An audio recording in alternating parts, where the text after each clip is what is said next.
benign gastric outflow obstruction. So how is it caused? A lot of things. You can see the list here.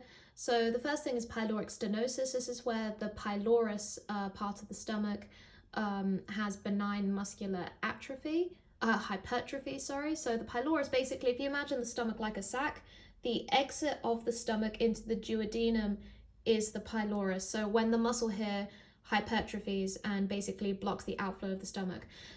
Chronic antral muscular hypertrophy is where the pyloric mucosa again goes through this hypertrophy. So pyloric stenosis and chronic antral muscular hypertrophy is the same thing. There's also chronic hypertrophic pyloric gastropathy, or CHPG. And what this is basically any type of pyloric hypertrophy, whether it's muscular or mucosa.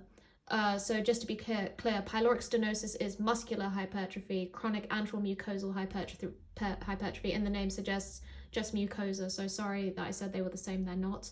And they're also polyps, so these are benign adenomatous proliferative lumps. And just to be clear, they're all benign when you do the definition. So in terms of clinical signs, you'll see vomiting and regurgitation.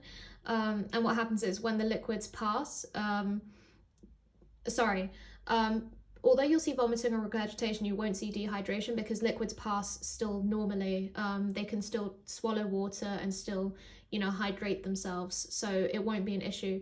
But you will see, the vomiting and regurgitation. Usually treat it with antibiotics for any ulcer accumulation, fluids, just for electrolytes more than anything else, and to address pH. But an operation can be done to remove the obstruction and allow normal gastric emptying. Using a procedure known as a pyloroplasty. Okay, there is no surgery here, sorry.